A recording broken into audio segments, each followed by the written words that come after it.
Nunca subestimes el poder de un pequeño paso en la dirección correcta a través del aprendizaje constante.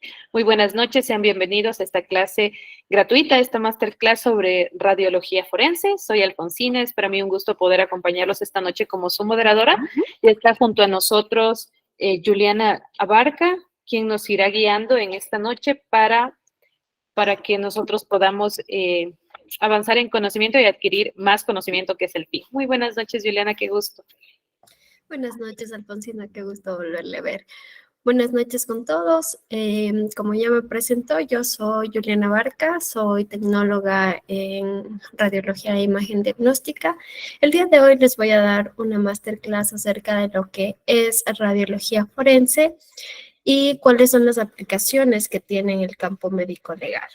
Sin más preámbulo, voy a empezar a compartir mi pantalla. Solo necesito que me confirmen nada más si se puede observar en modo de presentación, por favor. Sí se ve. Sí se ve. Ya. Sí, se observa, pero aún no en modo de presentación, se observa en como cuando está en edición. Ya voy a ver.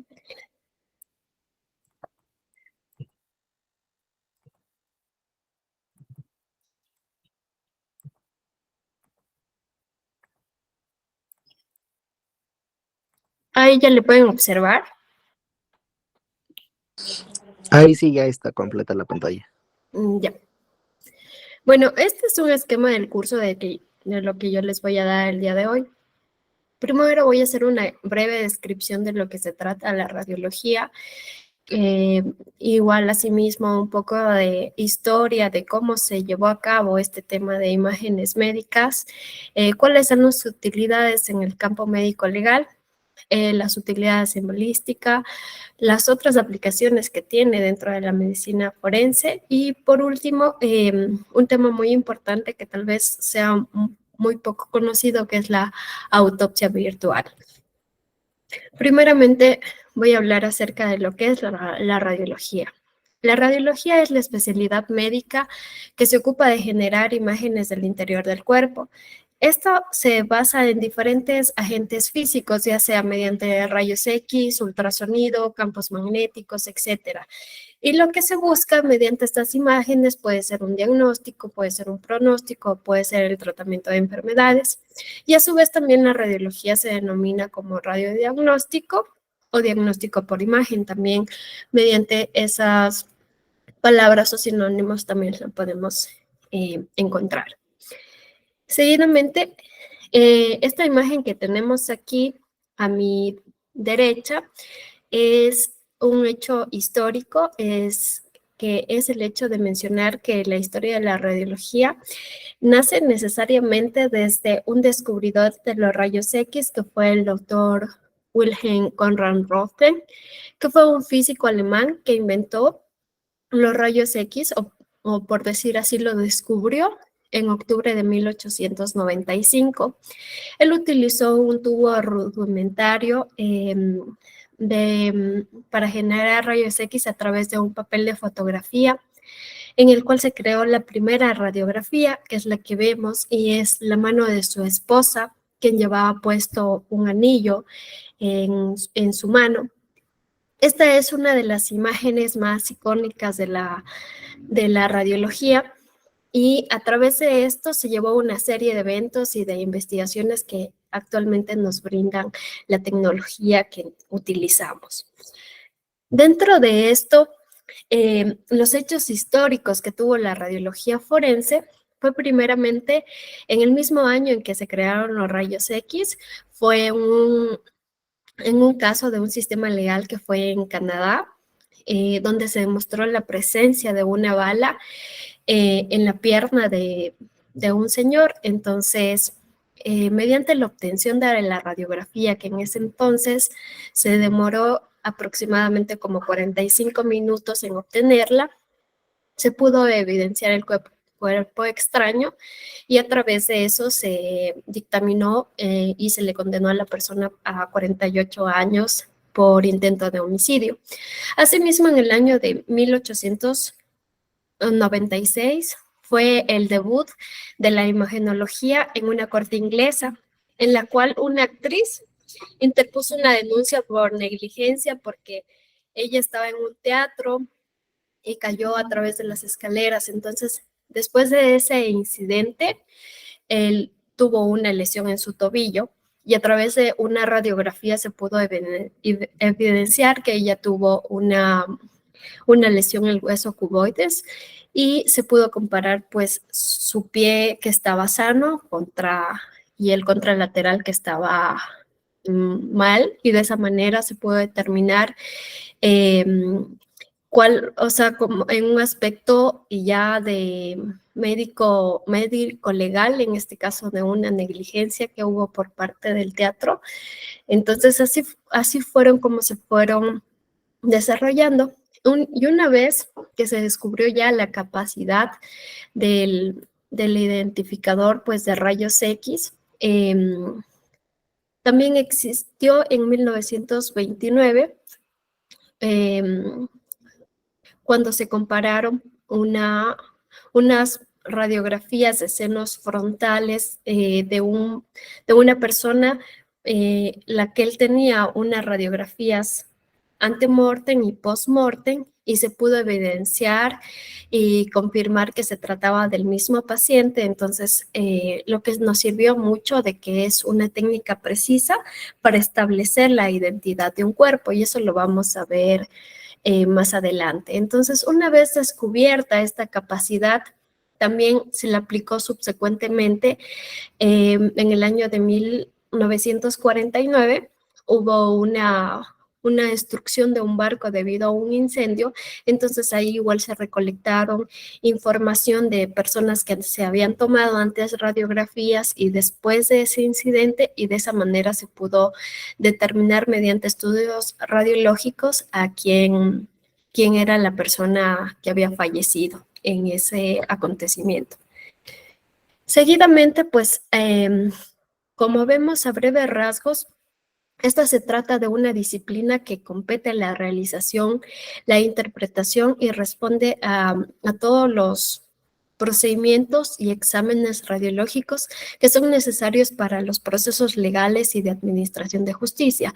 Entonces, la radiología forense es una subespecialidad de la radiología como tal y se aplica en las investigaciones médico-legales y judiciales, proporcionando así un registro permanente. Su ámbito de aplicación, la verdad, es bastante amplio. Entonces, abarca desde las autopsias, la evaluación de fracturas, la evaluación en casos de maltrato, en especial el maltrato infantil, y en la identificación y documentación, como lo hablaba, en casos de negligencia. Entonces, en este sentido es importante conocer que estos estudios radiológicos son usados tanto en cadáveres como también se puede usar en restos óseos, como cuando se realizan exhumaciones, y en otras estructuras que pueden ser evaluadas, y de esta manera van a aportar un interés criminalístico para conocer pues la proyección de los proyectiles, revisar cuerpos extraños, fracturas y los elementos que puedan ser de identificación en un cadáver que ayudan a esclarecer un hecho punible. En general, vamos a hablar acerca de cuáles son las utilidades que tiene la radiología forense. Dentro de las utilidades que tiene es que la radiología puede ser aplicada en la identificación. En general, la identificación es un proceso de comparación. Por tal razón, para llegar o para ponerla en función, es que se requiere de una información previa, porque con esa información nosotros vamos a comparar.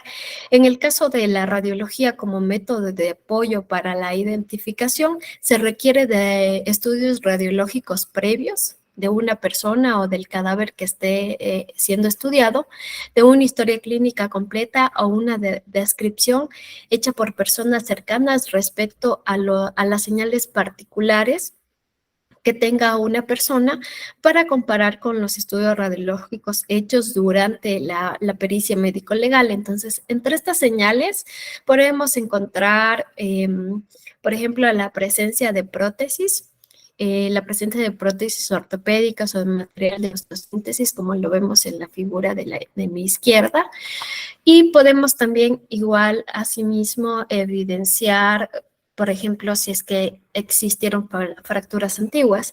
La primera figura se trata de una radiografía de rodilla izquierda con cambios postquirúrgicos porque hay una colocación de endoprótesis y la endoprótesis visualizada se convierte en una señal particular que puede ayudar en la identificación de un cadáver. Asimismo, las fracturas antiguas, que es la segunda imagen, que tiene formación de callo óseo, podemos ver esta segunda imagen, que es una radiografía tomada de restos óseos allegados para un estudio médico legal en la que se observa un callo óseo asociado a un trauma antiguo, que es una señal particular para el proceso de identificación de un cadáver. Asimismo está la determinación de la edad. La edad es una característica de un individuo que ayuda mucho a la identificación. Para estimar la edad se hace un examen de radiología que se llama carpograma. Entonces, mediante este carpograma, los médicos radiólogos tienen un atlas en la cual, de acuerdo a los cartílagos de crecimiento, pueden determinar la edad en especial cuando se trata de niños, porque este puede servir hasta que tengan 17 años. Asimismo, mediante la radiología, también podemos determinar el sexo y podemos determinar si se trata de una persona de sexo femenino o de sexo masculino cuando ya no existe otra forma de poderlo ver mediante, no sé, la piel o el cuerpo, porque se supone que podemos encontrar una exhumación osamentas. Entonces, mediante estudios de antropología que también forman parte del equipo, que ya lo hablaré más adelante, quienes nomás están dentro de un sistema de ciencias forenses. Entonces, cuando hablamos del cráneo, podemos mencionar que la pequeña protuberancia de la parte posterior de la cabeza, conocida como protuberancia occipital externa, es generalmente más pronunciada en los hombres. Igual el maxilar o la mandíbula masculina es típicamente angular y cuadrada en la zona de la barbilla, mientras que en la mujer tiende a ser un poco más redondeada. Y asimismo, la pelvis también la pelvis femenina es más pequeña, es menos profunda y más ancha. Y la cavidad, que la podemos ver en estas imágenes, es de forma circular. El coxis, que es el último hueso de la columna vertebral, es más movible en esqueletos femeninos. El sacro, el cual es un hueso, el que vemos en la parte de atrás, que es en forma de un triángulo, también es más ancho y más plano en las mujeres. Entonces, estas distinciones igual nos aportan mucho para establecer cuál va a ser un cuerpo femenino o masculino, si es que no tenemos otra forma de verificarlo. Asimismo, está igual la radiología aplicada en balística, y existen algunas funciones en las que puede servir la radiología, por ejemplo, en la determinación del número de proyectiles.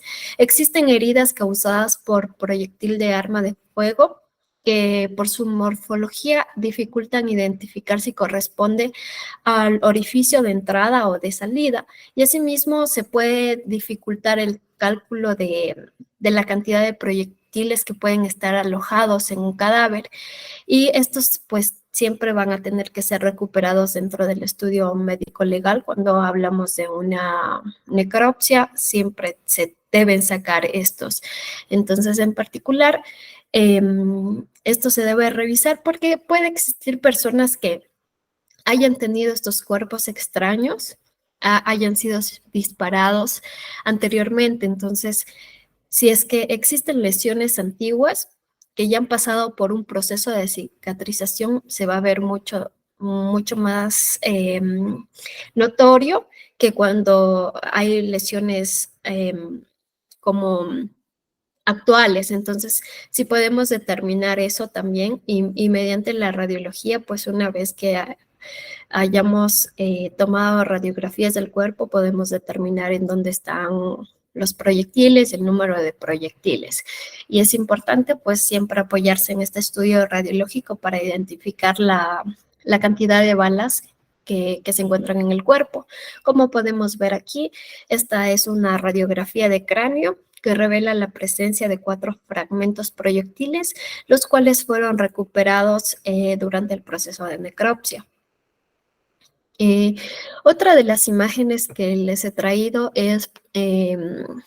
son unas imágenes de tomografía en la cual podemos ver que hay impactaciones, tanto la impactación como de la parte de la entrada del proyectil, que está una fractura en la porción basilar, y la fractura occipital, que es el territorio de salida de la bala. Entonces es por eso que es muy importante la radiología en sí en el sistema médico legal, porque nos permite saber nos permite saber qué tipo de arma se utilizó, porque muchas veces puede ser algún tipo de arma en la que no precisamente es una bala, sino son perdigones, y a la final igual tenemos que sacar todos para contar la cantidad de perdigones que se encuentran en el cuerpo.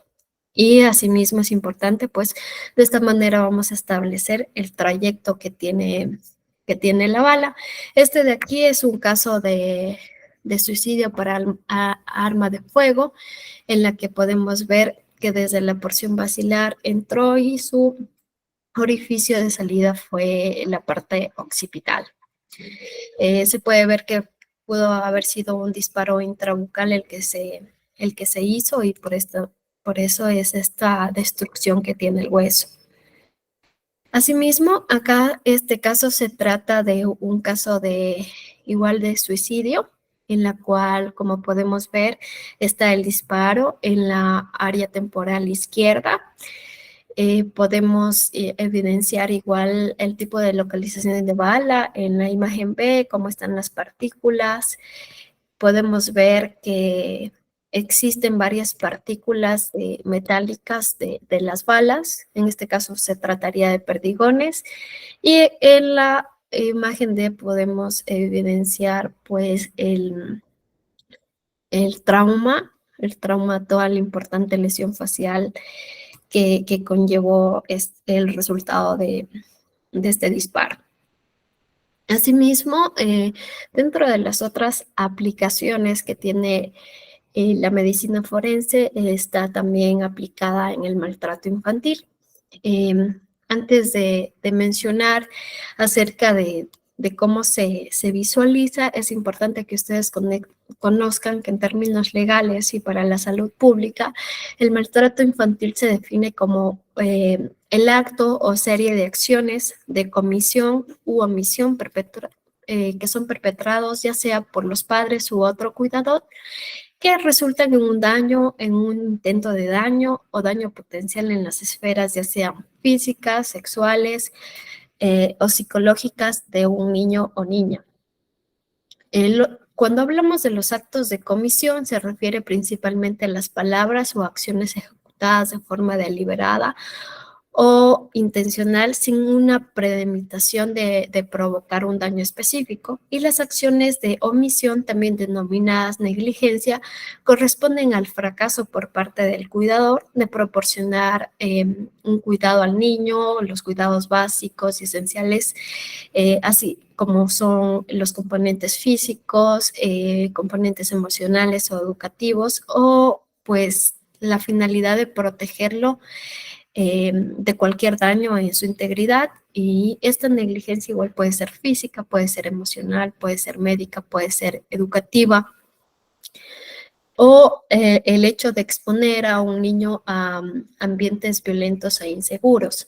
Entonces, existen diversos tipos de maltratos, pero en lo que nos vamos a enfocar aquí son en las lesiones óseas, que son un pilar para la evaluación médico-forense. En caso de muertes de recién nacidos, por ejemplo, por maltrato, cuando existen fracturas esqueléticas, las podemos denominar que existen fracturas de baja especificidad, y de media especificidad y de alta especificidad, para saber que si esto pudo ser causado porque fue intencional causarle el daño a un niño o a un recién nacido. Entonces, dentro de las fracturas que tienen una alta especificidad se encuentran las lesiones metafisiarias clásicas, las lesiones costales múltiples, las fracturas externales, las fracturas claviculares y las fracturas de los procesos espinosos. ¿Alguien tiene alguna pregunta? Al momento no, gracias. Es que creo que alguien alzó la mano y no puedo ver porque no me puedo salir de la pantalla. Bueno, sigamos. Las que son de moderada especificidad son las fracturas múltiples o fracturas que tienen diferentes grados de consolidación o evolución. Asimismo, fracturas y separaciones de los cuerpos vertebrales, las fracturas digitales y las fracturas complejas de cráneo. Entonces, estas son las que pueden darnos una pauta de que un niño pudo ser maltratado. El estudio radiológico es uno de los pilares para el diagnóstico de maltrato infantil, que se debe hacer posterior a un estudio multidisciplinario, además de las lesiones de tejidos blandos que son fácilmente documentadas con fotografías en un estudio médico legal. Es importante hacer lo mismo con las lesiones óseas que se hallan con frecuencia en las muertes y lesiones asociadas al maltrato infantil.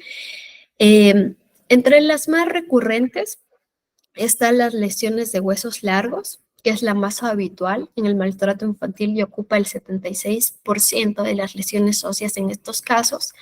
Y son específicamente las fracturas metafisiarias distales de fémur o proximales y distales de tibia o proximal de húmero. Asimismo, estas son descritas como asa de balde, corresponden a fracturas, también se denominan tipo Salter-Harris 2. Existen también las fracturas costales que son muy frecuentes, las fracturas especialmente en la parte posterolateral, los arrancamientos claviculares y del acromión, las fracturas múltiples en diversos estados de evolución.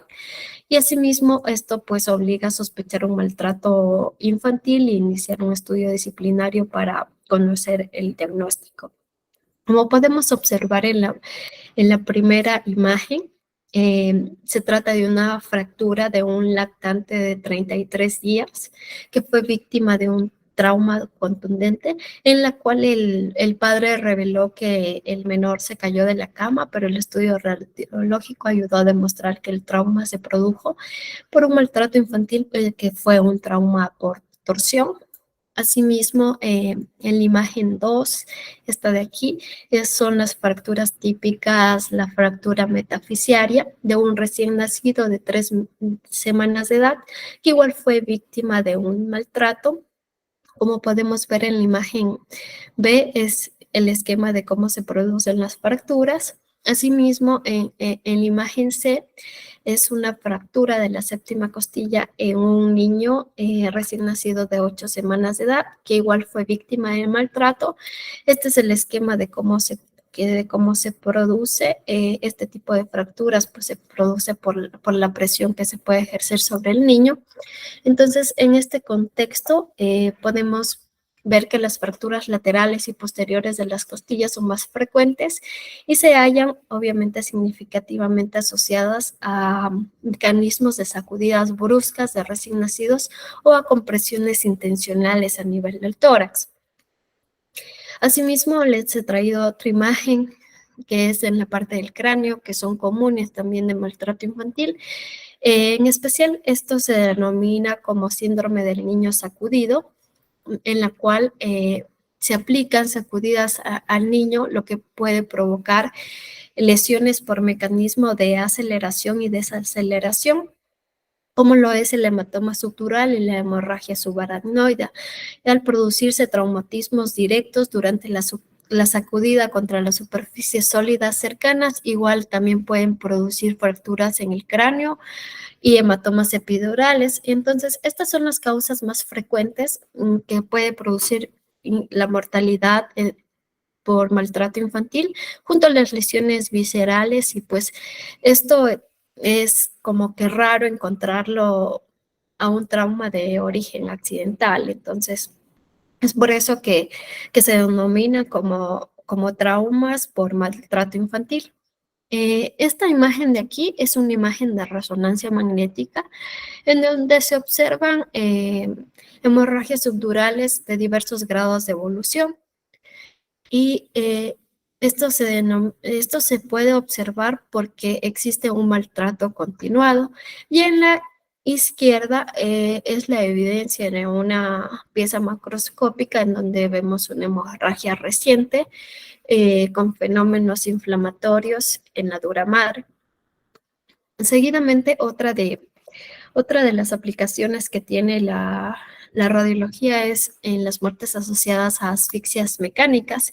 Entonces, en este estudio es importante saber que la importancia es determinar si la asfixia pudo ser producida por un tercero, que lo vamos a llamar estrangulación, o si fue autoinfligida, que fue un ahorcamiento. Entonces, muchos de los datos que se pueden obtener tanto en la escena como los datos que no se pueden obtener en la escena, lo podemos determinar de esta manera, por un estudio de imagen.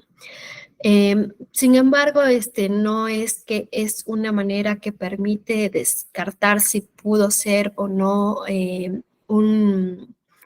una estrangulación o un ahorcamiento, porque en particular lo que va a evidenciar la radiología es que la radiología del hueso yoides es útil para lograr este objetivo, porque la presencia de fracturas de este hueso que se encuentra en la parte del cuello, en las estructuras del cuello, podemos saber si es que fue estrangulamiento, si es que hay una fractura, o si no, pues sería una muerte autoinfligida. Ahora vamos a hablar de algo que es nuevo, algo que todavía en nuestro país no está, pero es la autopsia virtual o la virtopsia, que se conoce, que es una herramienta dedicada a colaborar en las autopsias forenses. Esta fue desarrollada en el año 2000 en el Centro Médico Universitario de Berna, en Suiza, con la hipótesis de que estas imágenes podrían predecir los hallazgos en autopsias, brindando información adicional. O sea, aparte de que se va a realizar una necropsia, como se lo ha venido haciendo todo el tiempo, y tenemos esta utilidad de realizar estudios de imagen, ya sea por medio de tomografía o por medio de resonancia magnética, la cual nos va a brindar como información adicional a la que vamos a tener sin necesidad de abrir un cuerpo. Entonces, primero consiste en una técnica que puede partir ya sea de una tomografía multiplanar o con un resonador que tenga un software de espectroscopía. Y de esta manera vamos a obtener imágenes tridimensionales de las estructuras del cuerpo. La espectroscopía por resonancia magnética es una técnica empleada principalmente para determinar la composición de las estructuras moleculares, aunque también sirve para fines cuantitativos, es decir, para cuantificar sus elementos, sus componentes químicos. Es por eso que nos puede ayudar en el caso de imágenes o de realizar procedimientos post-mortem. Cuando hablamos de la tomografía post-mortem, existen protocolos que son manejados. Primeramente, se puede realizar una tomografía sin medios de contraste, como una tomografía de base, en la cual no se remueve absolutamente nada del cuerpo, sino se toma la radiografía tal cual, y esta igual puede ser complementada con una angiografía, igual post-mortem, o puede ser complementada con una resonancia magnética para visualizar las patologías vasculares o de tejidos blandos respectivamente. Entonces, ¿qué se hace cuando se utiliza una un equipo de tomografía. Se debe realizar una tomografía desde el vértice de la cabeza hasta los dedos de los pies. Por lo general, suelen cambiar los protocolos. En algunos casos va desde el cráneo hasta la sínfisis del pubis y en caso de que sea necesario pueden incluir los miembros inferiores o no. Y también lo que es importante aquí es que al hacer este tipo de tomografías deben realizarse reconstrucciones tanto en ventanas de tejido blando como de hueso, de todo el cuerpo, para tener una visión extendida lo más posible y obtener la mayor información posible. Asimismo, existen pues la forma de realizar una tomografía con contraste, pero esta técnica es desarrollada porque proporciona una adecuada representación de las patologías vasculares y lo que se utiliza en este caso es esta máquina que vemos acá, que es una máquina extracorpórea modificada que lo que hace es bombear el medio de contraste. ¿Alguien tiene alguna pregunta? Hola, buenas noches. Una consulta. Le escuché hablar acerca de angiotag o sea, ya post-mortem. ¿Cómo se realizaría? ¿Es posible realizar esto si...?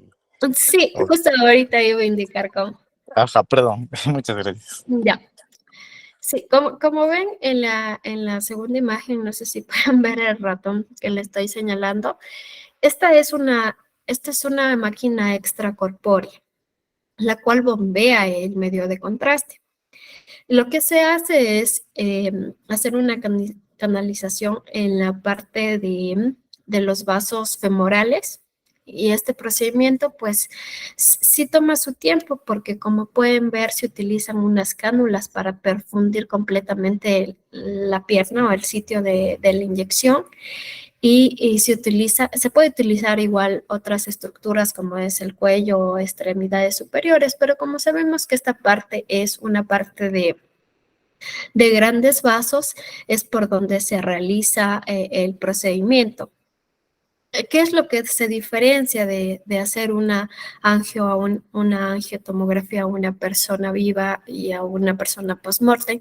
Es que nosotros, como ya no tenemos circulación, necesitamos esta máquina que va a bombear y los niveles obviamente de contraste van a ser muchísimo más altos, por lo menos unas 6 veces más de lo que se utiliza. Si nosotros utilizamos un 100 ml en una persona viva que tiene circulación, aquí tenemos que utilizar por lo menos unos 600 ml. Entonces, como podemos ver, este es un esquema. ¿Alguien tiene alguna pregunta? Ya, una pregunta en cuanto a esto. ¿En qué fase debería realizarse entonces en el cadáver? Porque como usted menciona, pues específicamente sabemos que el cadáver en sí ya no va a tener sangre. Entonces, ¿en qué periodo más o menos se podría realizar esto? Se puede realizar en un cuerpo fresco. Como sabemos, existen varias etapas en las que el cuerpo pues ya tiene su proceso de putrefacción y ya no nos permitiría. Entonces, podría ser incluso en una fase cromática que se resiente y ya no en las demás fases que quizá pasen semanas o meses, porque como sabemos, el cuerpo se tiende a hacer todo líquido y ya no nos va a permitir. Sí, lo que yo les quiero traer a colación es que se puede hacer estos estudios, o sea que sí se puede, pero siempre y cuando tengamos los elementos necesarios para realizar. No lo podemos realizar con un inyector común y corriente que vamos a utilizar en las salas para hacer las angios a personas vivas. Tenemos que utilizar esta máquina que va a bombear y siempre vamos a hacer este tipo de incisiones para poder realizar el procedimiento, si no de otra manera no se puede ver. Entonces es claro que el sistema vascular debe ser llenado con mucha cantidad de contraste porque ya no hay una circulación verdadera. Entonces, lo que a nosotros nos sirve, pues, es porque nos puede brindar información acerca del volumen de sangre perdido en un paciente, en un cadáver, perdón, en caso de politrauma, a evaluar igual el flujo retrógrado de venoso, congestión en caso de insuficiencia cardíaca. Pero por lo general, las tomografías post-mortem siempre son sin contraste, porque no van a encontrar lugares en las que exista este equipo de máquinas que nos permitan realizar, pero es posible. O sea, esto les quiero llevar a colación en que es posible realizar este tipo de tomografías siempre y cuando tengamos los equipos y los insumos necesarios para realizar. Seguidamente, les he traído estas imágenes. Estas imágenes igual son post-mortem. La primera es la angio como tal y la segunda es una fase venosa. Es como podemos observarlo. Estas imágenes también que las he traído aquí, podemos observar igual que son reconstrucciones tridimensionales de la columna, de la parte final de la columna dorsal y columna lumbar, en la cual podemos evidenciar a detalle las fracturas que se encuentran. Esta otra imagen igual le está mostrando el trayecto de la herida, como podemos ver, está esta parte de la entrada en la imagen A, de cómo en la imagen B produce fractura en costillas y la parte final está igual esta zona en la que se puede evidenciar parte del proyectil y la parte de salida como tal, y los fragmentos de bala que los podemos ver ahí. Esta es la imagen que les había puesto en un principio, que también se puede observar, bueno, esta se trataba de un suicidio. Podemos observar las esquilas y podemos evidenciar toda la lesión que provocó la bala. Este de aquí se trata de un cadáver que estuvo, por así decirlo, fue incinerado. Como podemos ver, se puede observar las superficies del pulmón tanto en la tomografía como ya en la muestra que están quemadas y la parte del centro todavía sigue estando un poco sana. Y igual esta imagen de acá es imagen del hígado y podemos evidenciar igual en su pieza macroscópica cómo está quemada esta parte. Y seguidamente voy a hablar acerca de la resonancia post-mortem que también se puede realizar. No existe un protocolo estándar como tal para determinar qué tipo de secuencias vamos a utilizar en este tipo de estudios, pero sí incluyen secuencias T1, T2, secuencias sensibles al líquido como un STIR, y estas van a ser en orientaciones axiales y al menos se puede incluir un plano ya sea sagital o un plano coronal. Es importante en este caso, por ejemplo, nos sirve la señal STIR, como le digo, que es una secuencia sensible al líquido, la cual nos permite saber cuando existe algún tipo de hemorragia o algún tipo de edema en tejido blando. Entonces, es importante saber que de acuerdo a las densidades que existen en resonancia magnética, también podemos ver las diferentes patologías que se pueden encontrar en ella. Este ejemplo que les he traído aquí ya son de cerebros en estado de descomposición. En la imagen A está en un estado inicial de putrefacción y como lo podemos ver, como está en vivo y como es la imagen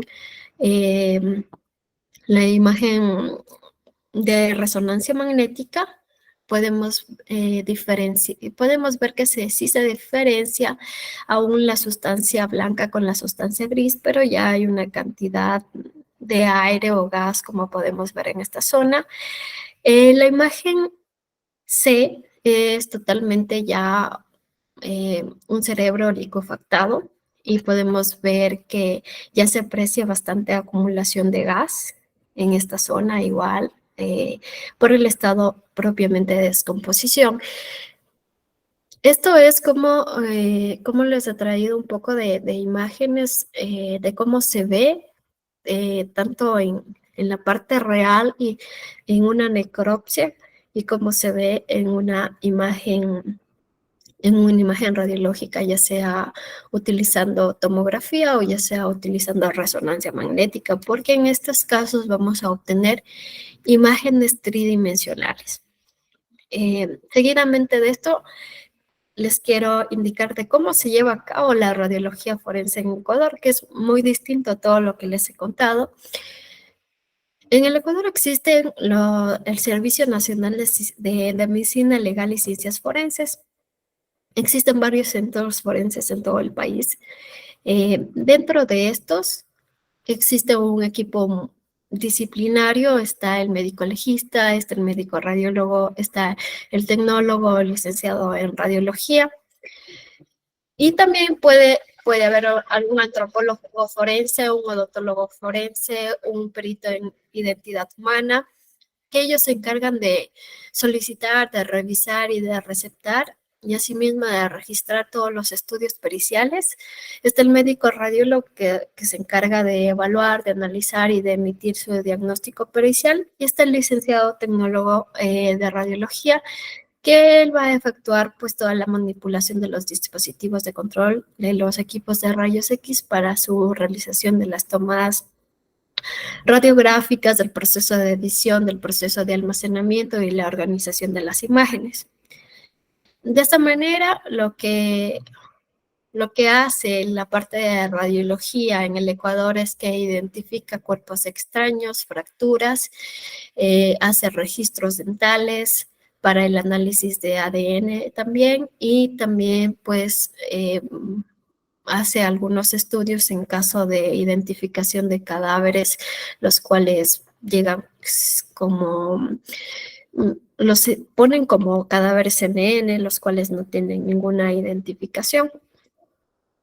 Lo que se hace aquí en Ecuador es que existen salas que se denominan salas de tanatología, en la cual es el estudio en sí, en donde se realizan todas las necropsias. Existen varias salas que son muy parecidas a un quirófano, en donde está tanto las salas para cuerpos frescos como las salas para cuerpos contaminados o cuerpos que ya están en avanzado estado de putrefacción.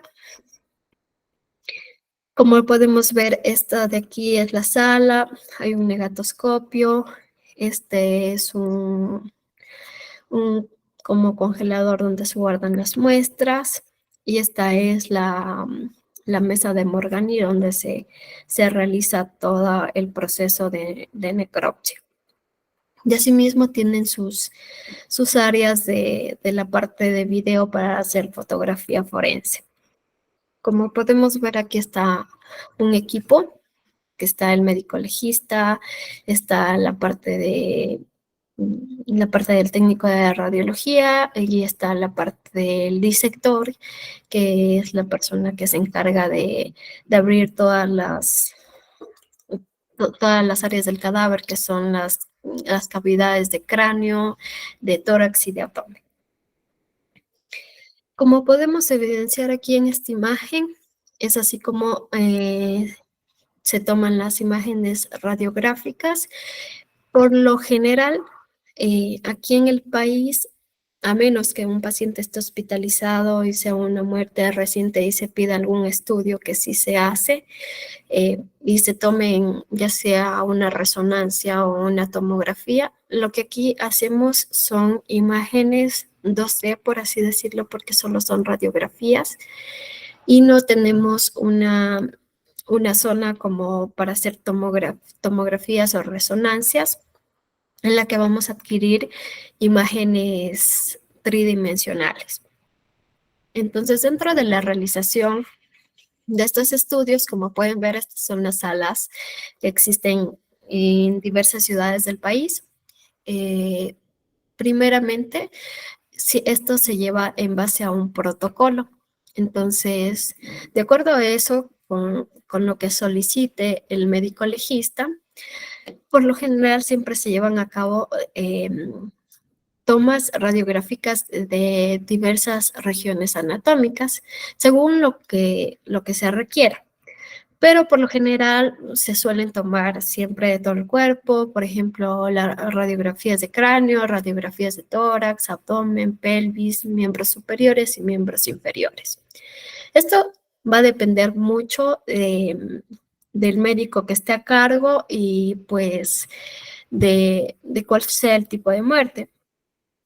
Y de acuerdo a eso se tienen diversos protocolos. Igual existen protocolos para cadáveres por arma de fuego, por arma blanca, accidentes de tránsito, muerte materna, muerte súbita, ya sea por compresión en el cuello, los cadáveres sin identificación, cadáveres con sospecha de maltrato infantil o incluso sin causa aparente. Entonces, según eso, nosotros vamos a tener que hacer las tomadas radiográficas, y lo que se hace, pues, primero es el ingreso del cadáver, y de esta manera lo ubicamos igual en la mesa de Morgani y realizamos las diversas tomas. Estas tomas se hacen de acuerdo a la necesidad pericial y se pueden realizar en diversas posiciones, ya sea de cúbito dorsal, de cúbito ventral, de cúbito lateral derecho, de cúbito lateral izquierdo, y igual se toman pues las que les comentaba: cráneo, tórax, abdomen, pelvis y extremidades. Cuando se trata de sospechas de maltrato infantil, sí cambia la forma en la que se toma, porque ahí va a existir un mapeo radiológico con focos en rodillas, en tobillos, en muñecas, en codos, en infantes menores a 2 años.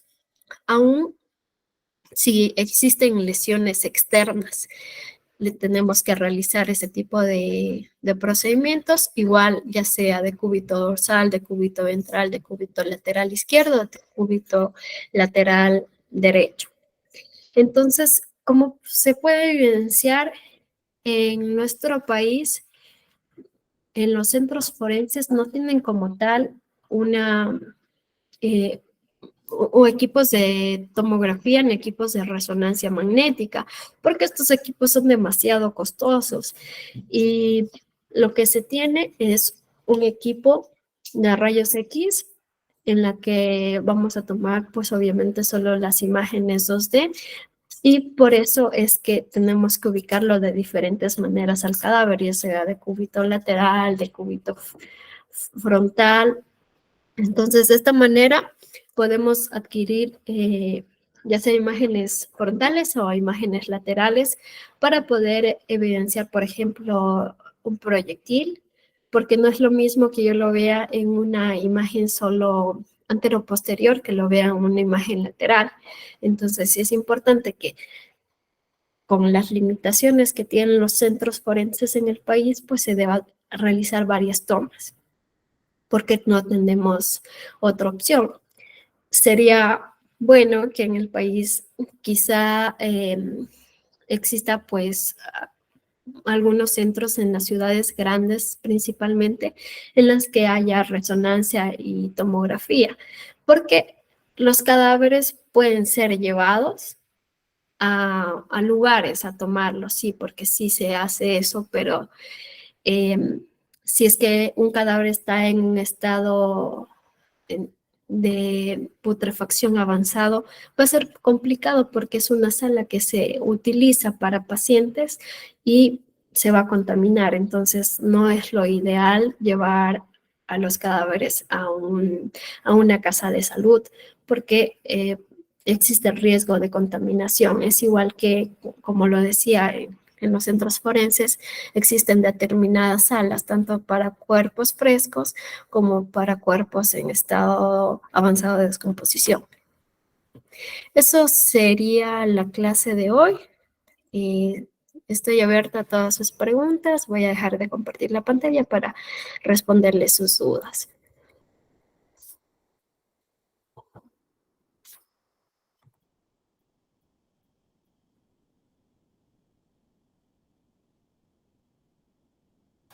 Usted menciona,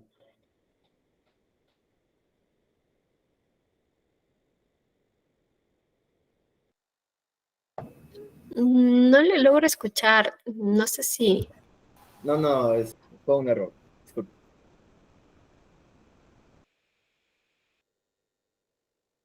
Bueno, vamos a tomarnos estos minutos para poder receptar sus preguntas y sean respondidas. Pueden tanto dejarlas en el chat como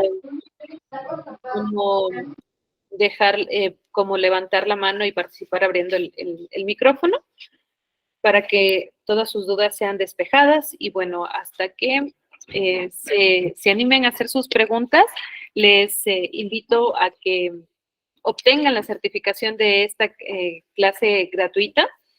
Es una certificación por 8 horas académicas y con doble aval. Igual yo estaré enviando la información a través del grupo. Adicional también invitarlos a que nos sigan en nuestras redes sociales, Avanti Capacitaciones en Facebook y Avanti Capacitaciones.es en Instagram. El próximo mes tendremos una capacitación ya completa sobre radiología forense y nos sumaremos al certificado un aval internacional. Así que sean bienvenidos. Será una capacitación de 3 días donde se va a abarcar muchos más temas, ¿no? Entonces, para que no se las pierdan, síganos, no se olviden de seguirnos en nuestras redes sociales para que ustedes estén al día con todas nuestras capacitaciones. Tenemos levantada la mano de León. León, ¿quiere por favor abrir su micrófono para que participe? Hola, muy buenas noches. Buenas noches. Ante todo, quiero darle las gracias por la invitación y extender mi felicitación a Juliana. Gracias por este tema tan nuevo para nosotros. Algo que despertó mi atención y mi curiosidad es que para los que trabajamos en el diagnóstico por imagen, las angiotomografías es un desafío. Y de verdad que me despertó mucha curiosidad el tema de hacer una angio-CT post-mortem, ¿no? Es muy interesante y no sé, se me viene a la mente que el protocolo que normalmente utilizamos es la técnica del bolus tracking, y en el bolus tracking le hacemos el seguimiento del bolo de contraste en un paciente en condiciones normales. Pero con un paciente post-mortem, ¿existen los protocolos como tal o en qué momento se larga el estudio, se hace la exploración? No sé, Juliana, si me podrías ayudar con esa información. Gracias nuevamente, muy amable y excelente tu ponencia. Muchas gracias. Ya.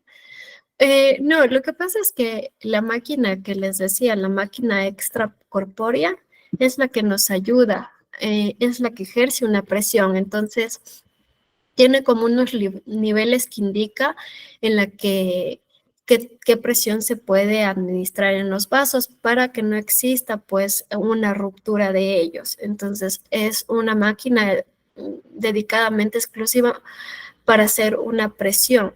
Por eso es que necesitamos grandes vasos, se hace una incisión y se coloca. Si es un estudio un poco como que un poquito demorado, porque sí se necesita pues que de una persona que tenga la experiencia suficiente para que pueda abarcar esa zona y que le pueda hacer la canalización ahí como tal en la arteria femoral y asimismo tanto se coloca como en la arteria como en la vena, porque es como una entrada y salida, o sea, pasa el contraste y sale. Por eso se puede determinar si ha existido pérdida sanguínea o si de pronto hay una ruptura de vasos que en una tomografía simple quizá no la podemos ver, pero es importante conocer que en la radiología, pues en la parte ya de que hablamos de radiología forense, sí podemos realizar tomografías con contraste, pero se necesitan los implementos para realizarlo. Gracias, Juliana, excelente. Es un desafío hacer ese análisis. Muchas Totalmente. gracias. Dagmar, por favor, puede intervenir.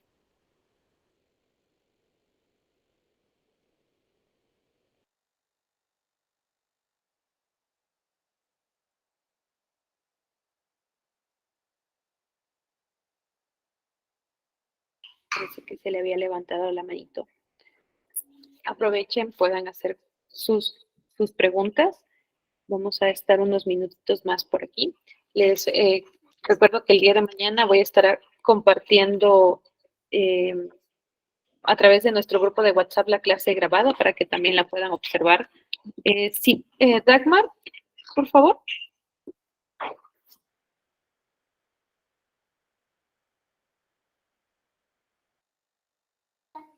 Vamos con Aldo. Aldo.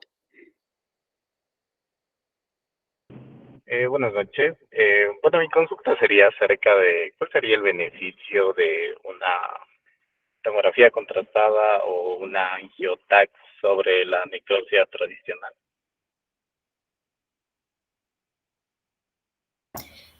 Para realizar una angiotomografía, pues en este caso de post-mortem, es porque podemos evidenciar algunas cosas que no podemos evidenciar en una tomografía normal, como por ejemplo, en el caso de un politrauma, podemos observar cuál fue la cuantificación del volumen perdido de sangre, podemos ver también si existen rupturas a nivel de vasos, ya sea arterias, vasos grandes. Entonces, no es que siempre la ocupen, ¿sí? Porque en el país no se realiza, pero existen otros países donde la radiología forense es mucho más avanzada, igual como es en el caso de Perú, en el que sí se realizan este tipo de estudios. Entonces, yo les traigo a colación este tipo de temas porque quiero que conozcan que sí es posible realizarlo.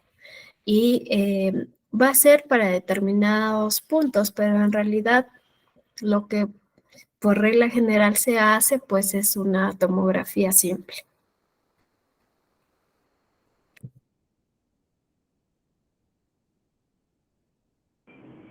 Muchas gracias. León, por favor. Gracias.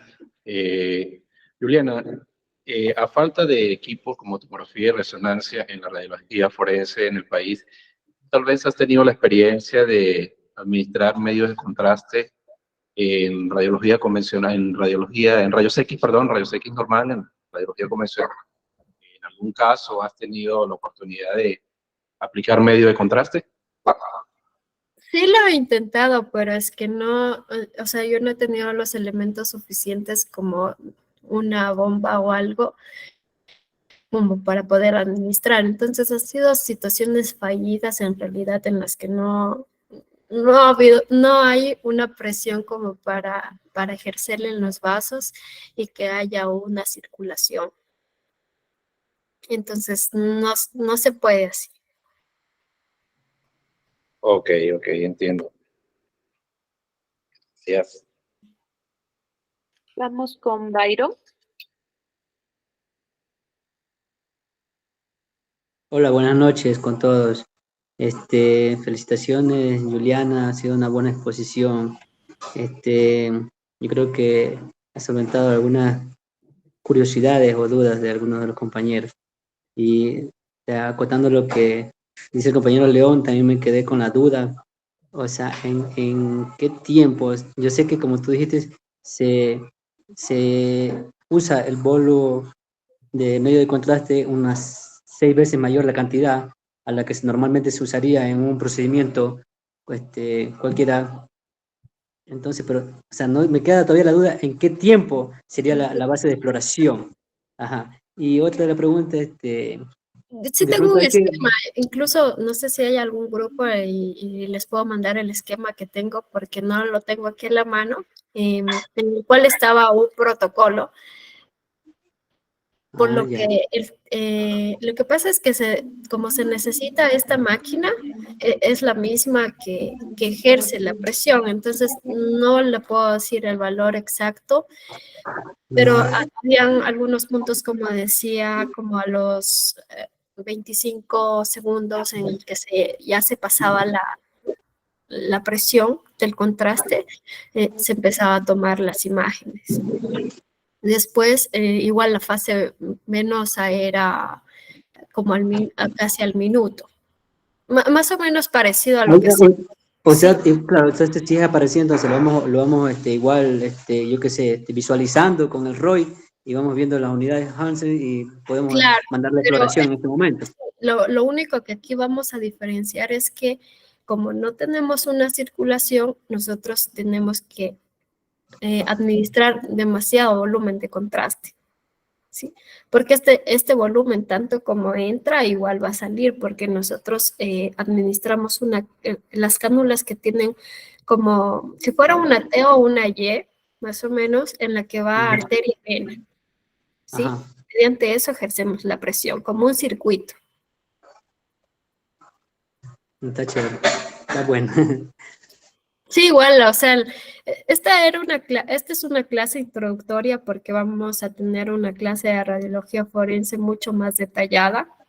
Me parece que es en la última semana de septiembre, en la cual se va a explicar más a fondo todos los puntos. Estos son puntos nada más básicos para que tengan interés y para que se pueda resolver alguna de las dudas que puedan tener. Y de la compañera Avanti, una consulta. De pronto tenemos que registrar la asistencia en algún lugar y para la titulación, o sea, para el certificado, que al final de cuántos cursos van a hacer. Claro, Byron, bueno, la asistencia queda registrado a lo que ustedes se van conectando. Y bueno, para esta clase gratuita pueden acceder a la certificación por 8 horas académicas con doble aval institucional, perdón, por el valor de $6. Entonces, quienes estén interesados, me pueden enviar un mensajito y yo les hago llegar el formulario de inscripción luego del pago pertinente, ¿no? Ya se han inscrito algunos, ya estamos con algunos inscritos, entonces si hay más interesados, con mucho gusto estoy al pendiente. Y para las próximas capacitaciones, bueno, en la última semana de septiembre tenemos ya la capacitación completa, por decirlo, de este tema, donde se va a profundizar mucho más. Y como les comentaba, para esa capacitación serían 40 horas académicas y ya tenemos nuestro primer aval internacional para esta próxima capacitación de radiología forense. Perfecto, Araceli, ya ahorita te escribo. Entonces, quienes estén interesados igual pueden enviarme un mensajito, yo igual estoy al pendiente. Por aquí alguien más levantó la mano. ¿Bairo?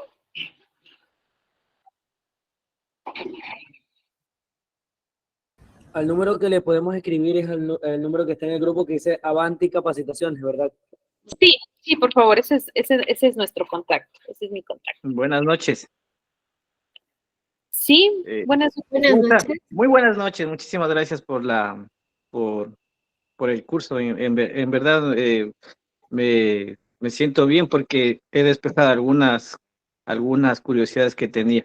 En realidad, yo quiero hacerle dos tipos de preguntas. Una es, en la tomografía simple y contrastada, tanto como el AngioTAC, ¿es el mismo medio de contraste habitual que utilizamos o es específicamente de otra categoría que sea más fluida o más densa para que el medio de contraste fluya en el paciente o digamos de cualquier paciente que estemos haciendo? No es el mismo contraste, solo cambia la cantidad nada más. La cantidad y el flujo que aumenta por el hecho de que estamos trabajando con cadáveres. Ay, ay, ay. Bueno, eso era mi pregunta.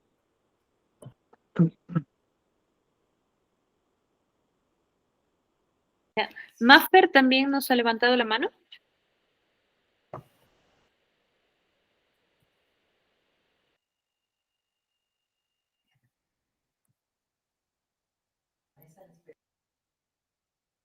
Maffer.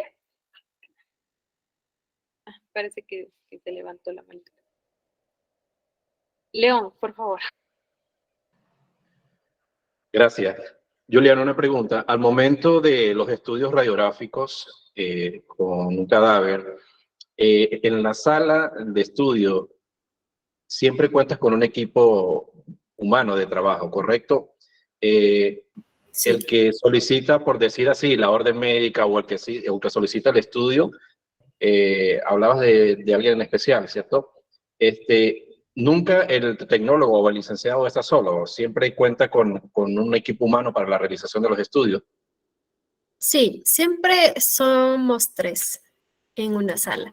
Está el médico legista, está el disector, la persona disector o tanatólogo que es el encargado de abrir las cavidades, y está la persona de radiología. Entonces, desde principio a fin de toda la necropsia están estas 3 personas. ¿Y Gracias. quién toma pues la decisión en el caso de las radiografías, de qué se debe hacer y si es que se deben tomar algunas tomas? Es el médico legista. Es el médico legista, entonces, el que determina si es o no necesario el estudio radiográfico, ¿correcto? Claro, pero por lo general se le realiza a todos los cadáveres, porque incluso no pueden ser balas, pueden ser otros cuerpos extraños que estén, como yo lo decía al inicio de la clase, existen ya sea prótesis que nos pueden servir para identificación en el caso de cadáveres que lleguen a un centro forense sin identificación, igual se toma, porque eso nos va a servir como respaldo en que se le realizó estas tomas y en que el cadáver tenía tal o cual prótesis, para determinar así su identificación, y de esa manera puede ser un poco más fácil. Juliana, el factor de protección radiológica en la sala cumple con todas las normas requeridas. Sí, igual, como en muchas salas, como lo decía, de aquí del país, tienen equipos de radiología, son equipos convencionales que tienen su sistema de flat panel, pero sigue siendo un equipo de rayos X. Entonces, existen biombos plomados, pues estos equipos no emanan mucha radiación, la correcta distancia que debemos tener es suficiente para realizar las tomas. Sí, estoy totalmente de acuerdo. Igual, bueno, son equipos, por ahí vi unas imágenes que más que todo había unos equipos portátiles de rayos X. Exacto. Sí, son equipos portátiles que tienen acoplado a un flat panel para tener las imágenes digitales. Sí, es correcto. Con la tecnología de digitalización de flat panel, pues se reducen en un porcentaje alto las dosis de radiación. Es un beneficio que hoy en día los profesionales de la radiología tenemos a favor de esto. Pero sí es muy interesante, ¿no? Y que creo que hay más destreza incluso en el manejo de las proyecciones con el equipo portátil, ¿no? Por la movilidad del cadáver, obviamente. Claro, es que al ser ya un cuerpo rígido, tenemos que ver las formas, en especial cuando son tomas que son de cúbitos lateral, es un poquito complicado por la rigidez del cadáver como tal. Entonces sí hay que ubicarles como algunas cuñas como de esponjas para poderlos ubicar de manera lateral y que no nos produzca un artefacto sobre la imagen. Correcto, Juliana. Muchísimas gracias. Muy amable. De nada.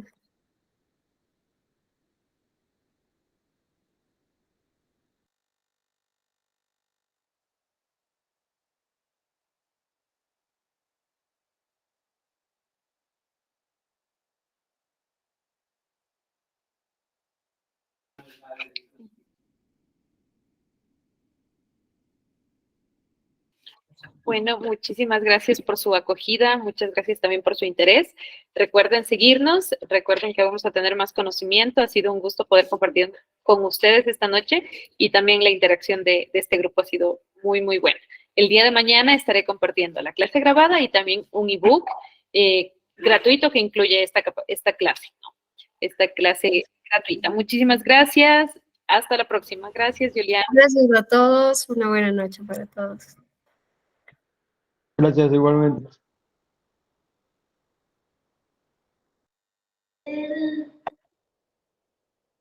Gracias. Gracias.